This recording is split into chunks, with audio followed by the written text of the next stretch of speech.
LWRC Reaper. Here's the problem. 9 pounds. Heavy. Smith & Wesson M&P 10. Granted, it's a DI gun, but that's like 7.8 naked, maybe 7.5 without anything on it. Granted, it doesn't have a metal handguard on it. It's pretty basic T6 stock. I think from shooting LWRC, they make really good guns. They're super reliable. Yeah, I agree. They fixed all the gas problems with them. But just dude, yeah. You want to go do red skies with that? No. Because it's 9 pounds naked, no magazine, no optics, no light, no sling. You're probably looking at 12.5 outfitted. Yeah, that's stout. I don't know. I still want to review one day. Maybe. And they're super expensive too. I'm sure they shoot nice, but that's just a heavy gas system. It is. It has a Geisley SSA in there. I love that trigger. That's a cool outfit right there. That is a neat one there too, isn't it? Super cool SBR. We're just doing a wall walk here at SHOT Show LWRC. I love this gun. M6. This is the IC. You can see the information right there. Whatever they call this, the personal defense carbine or carbine. Yours isn't the fluted one though, correct? Yep. You do have the fluted barrel? I'm trying to think. I don't think ours is fluted. We have an earlier generation of M6 and it is not fluted. Kind of Voice that and tell me what you think about the weight. And is that an LMT stock on there still? No, it's their own stock. Okay, it's their own proprietary. Yeah. Not what bad. do you think, weight-wise? That's nice. They're saying 7.3 pounds on it. That's totally in the realm of being realistic. Absolutely. That's a colorized version. Their own sights. Well, they've gone a lot proprietary. They have, yeah. Probably Which can be a good thing. Well, they usually do it. Why? Let's be honest. Money. Yep, money. Because they don't have to pay a supplier, a middleman. They make more money by making their own stuff, which is, I don't care. Whatever, as long as it's good. Yeah, it works. But compared to the AR-15, you're stuck with this. You're not going to be swapping it out. And isn't it funny how piston talk kind of has died down? It has a lot. You know, when we started, we were shooting. Did you test the SR556 with me or no? No, I ran the Rock River with you. Okay, so the Ruger back then, it was like, oh, if you run a DI gun, you are an idiot. That's true, yep. And I said, no, DI, nothing's wrong with it. There isn't. It's not broken, don't fix it. The dirt and the fouling, the carbon's going to go somewhere. And in this gun, it's going to be up here, I believe. Yep. You got to clean it one way or another. I will say this about a piston gun though, and I've said it before, if I'm running a can, or if I'm running an SBR, I really prefer a piston. Yeah, it runs better. That's nice. And you don't have to worry about the timing of your gas port distance from your bolt carrier group like you do on a DI gun.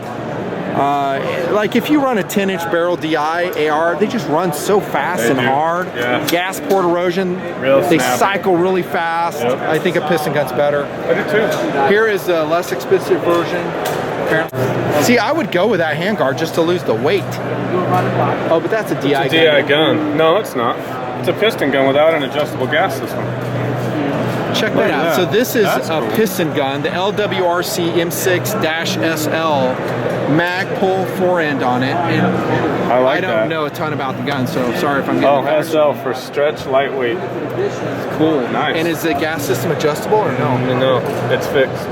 You guys are probably reading it right there on the card like me. 6.6 pounds though, that's a win. Nice. Yeah, for a piston gun. I would almost, PFI, you'll probably laugh, choose this over that. I would too. Weight. For the weight. You still get the piston system, you're getting some great furniture on it. It's colorized, How often do you adjust the gas system? Never. Never. Never. Unless you you need to adjust all the time. No, you don't. Nope. Don't adjust it, otherwise you can have problems. Unless, I just really don't see a reason why guys would adjust it.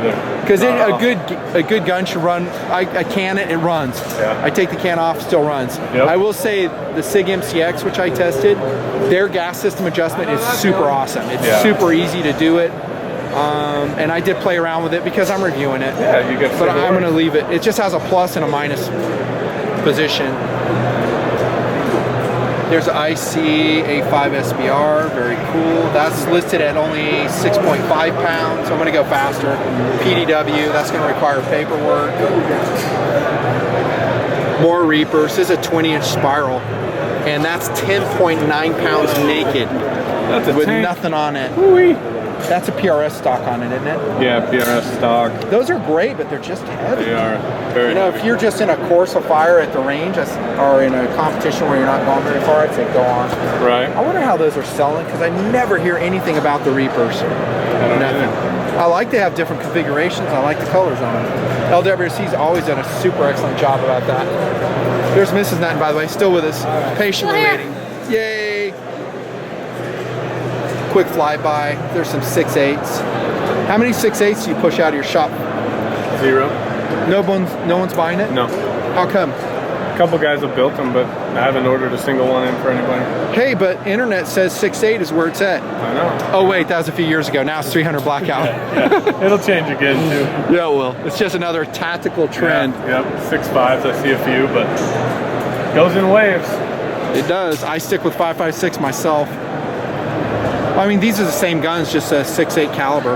Right. Which actually, I love the 6.8. I think it's really excellent. I just wish I could buy 1,000 rounds for 300 bucks. Yeah. That's all. More PDWs, quick wall, flyby, different colorations. LWRC does such a great job with their guns. They really do. And now that they're getting lighter, I'm more excited about them. So this one's 7 pounds. This is LWRC ICA5. Right. 14 inch. And they're saving weight by putting a shorter barrel on it. That's why. That's where the weight savings, because it's exactly what we looked at before. Right.